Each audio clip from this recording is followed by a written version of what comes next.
সেজদা দিচ্ছে।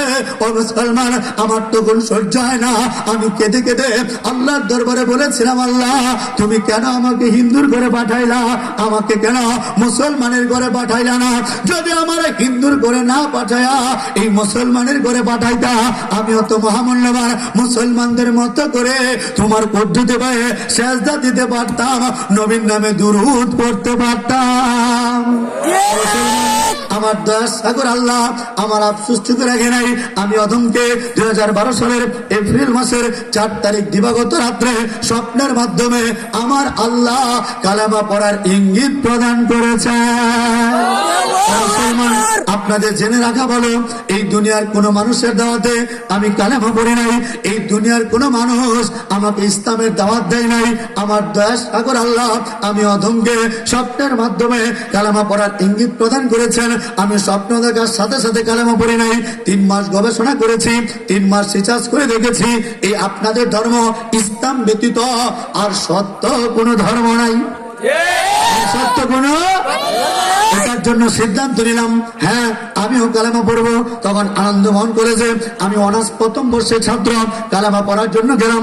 আপনারা চিনেন ময়মনসিংহের কুতুব বড় মসজিদের শায়েখ, আমার উস্তাদ শায়েখ ওমর শেখ আল্লামা আব্দুল হক সাহেব হুজুর দামাত বারাকাতুহুম, আমার পীর সাহেব হুজুরের বড় মেয়ে জামাই মুফতি সাহেবের কাছে কালেমা পড়ার জন্য বাজার আমি হাতটা বাড়াইলাম। জোরে বলেন না আল্লাহু আকবার।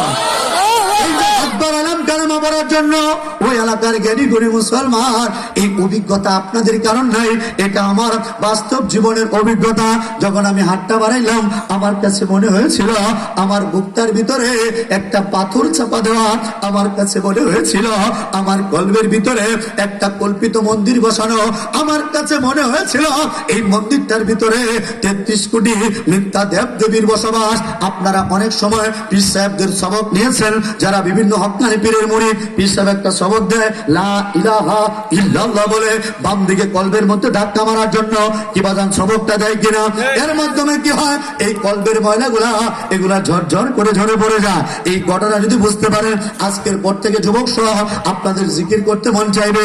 ও মুসলমান, আমার বুকের ভিতরে পাথর নিয়ে যখন আমি হাতটা বাড়াইলাম কালেমা পড়ার জন্য, লা ইলাহা ইল্লাল্লাহ বলে যখন বাম দিকে কলবের মধ্যে ধাক্কা মেরেছি, আল্লাহু আকবার, আমার কাছে মনে হয়েছে আমার বুকের পাথরটা সরে গিয়েছে, আমার এই ভিতরে থাকা কল্পিত মন্দিরটা এটা ভেঙে গিয়েছে, ওই মিথ্যা দেবদেবী গুলা এগুলা পালিয়েছে, আমার বুকটা খালি হয়েছে, আর খালি বুকটার মধ্যে আমার আল্লাহ বসেছে, আমার আল্লাহ বসেছে।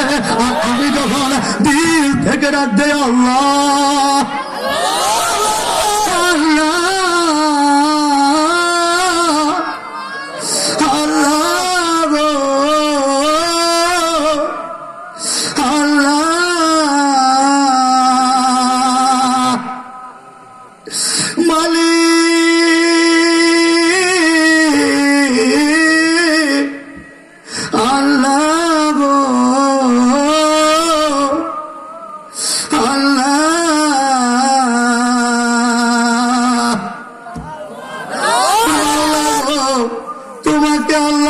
ডাকার মধ্যে এত সুখ গো মাওলা,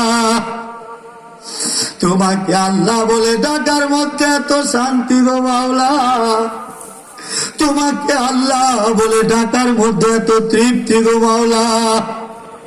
ও মুসলমান, জীবন ভর বাবাকে বাবা বলে ডাকলাম, জীবন ভর মাকে মা বলে ডাকলাম, জীবন ভর ভাই বোনদেরকে দাদা দিদি বলে ডাকলাম, জীবন ভর কত আত্মীয় স্বজনদেরকে কত মধুর সুরে ডাকলাম, জীবন ভর হরে কৃষ্ণ হরে রামের কীর্তন করলাম, জীবন ভর দুর্গা কালী বলে চিৎকার করলাম, কিন্তু কই আপনারা আল্লাহকে যে আল্লাহ বলে ডাকটা দেন, ও মুসলমান, এই ডাকটার মধ্যে যে সুখ, এই ডাকটার মধ্যে যে শান্তি, এই তামাম পৃথিবী বিক্রি করলেও এই সুখ কোথাও খুঁজে পাওয়া যাবে না।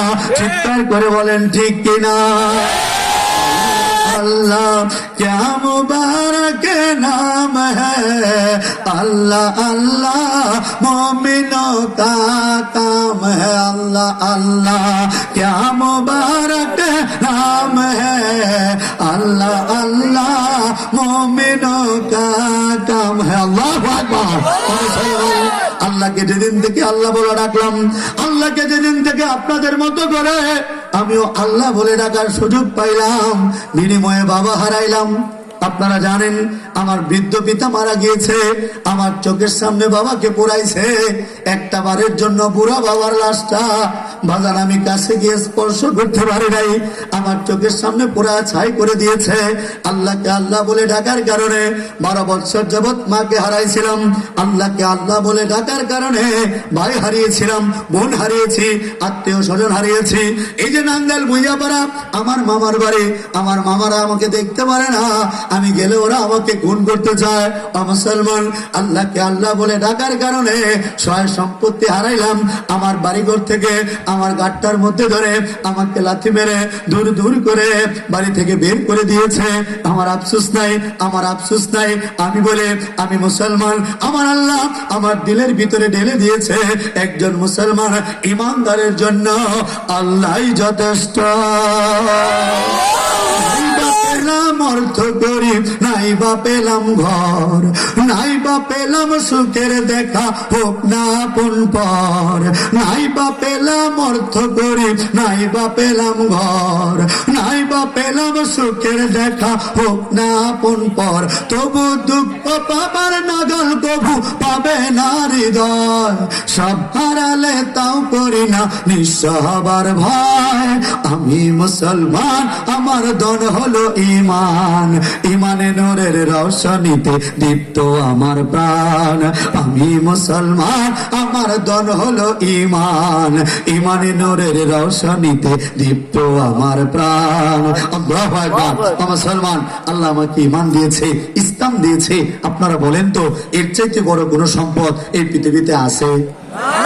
পৃথিবীতে আছে?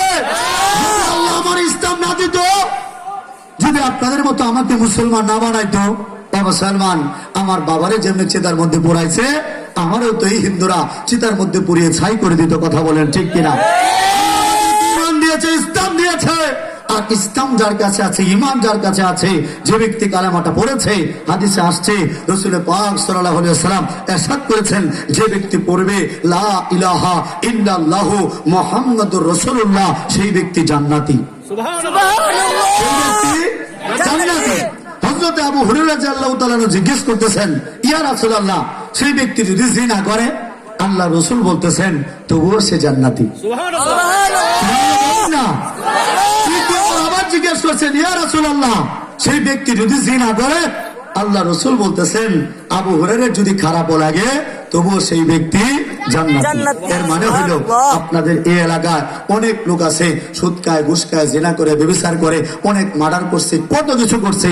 মুসলমান, ওই মুসলমানটাকেও দূরে ঠেলে দেওয়া যাবে না, ওই মুসলমানটাকে পর করা যাবে না। ও এলাকার মুসলমান, কেউ নিরাশ হবেন না, কেউ হতাশ হবেন না। আমরা হয়তো সতর্ক করার জন্য অনেক কিছু বলি, কিন্তু আসল সংবাদটা শোনেন। যারা মুসলমান একবার কালেমাটা পড়েছেন, বিশ্বাস করেছেন, যদি কালেমা নিয়ে মরতে পারেন, আপনারা সবাই জান্নাতি। বলতেছি বাবা, কাউকে ঘৃণা করবেন না, কাউকে হিংসা করবেন না। আরে আপনার এলাকার যে লোকটা সবচেয়ে খারাপ, এই লোকটাকেও দূরে ঠেলবেন না। আমার দিকে একটু তাকায় দেখেন না, আমি তো ছিলাম মন্দিরের পূজারী, আমাকে যদি আল্লাহ মন্দির থেকে তুলে এনে আপনাদের মাহফিলে বক্তা বানাইতে পারে, এই এলাকার খারাপ লোকটাকেও তো মরার আগে তাবলীগে সময় লাগায়া, 3 চিল্লার সময় লাগায়া, হক্কানি উলামায়ে কেরামের বায়াত করায়া, এমনও তো হইতে পারে এই খারাপ লোকটা মরার আগে নিজামুদ্দিন আউলিয়া হয়ে মরতে পারে। কথা বলে ঠিক কিনা?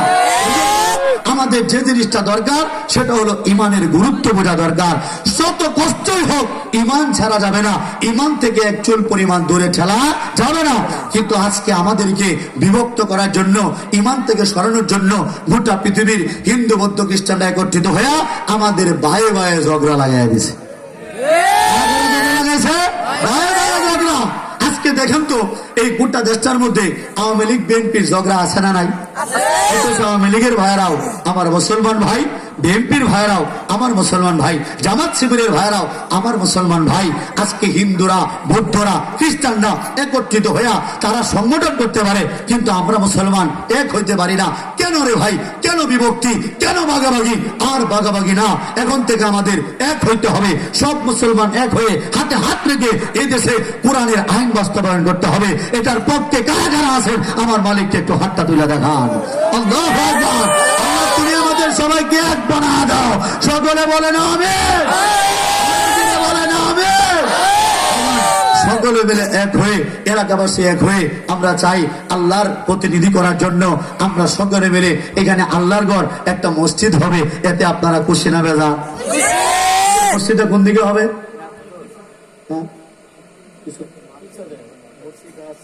আচ্ছা, মসজিদ আছে, এটা সংস্কার করতে হবে। আর মাদ্রাসার কি লাগে? আহারে আহা, গোসল হয়, ওযু গোসলের কষ্ট হচ্ছে, মাদ্রাসায় একটা সাবমার্সিবল লাগে। আল্লাহু আকবার। বাজান, এটা এমন একটা কাজ, যতদিন ছাত্ররা এই জায়গায় গোসল করবে, ওযু করবে, কোরআন তেলাওয়াত করবে, আল্লাহু আকবার, বাজান আপনি মারা যাবেন, আপনার আব্বা আম্মার জন্য দিয়েছেন, ওনারা মারা গিয়েছে, কবরে আছে, ওনারা শুয়ে শুয়ে সব পাবে, আপনি মারা যাওয়ার পরে সব পাবেন। সদকা জারিয়ার কাজ, আল্লাহু আকবার। পানির ব্যবস্থা করা, এটা অনেক বড়।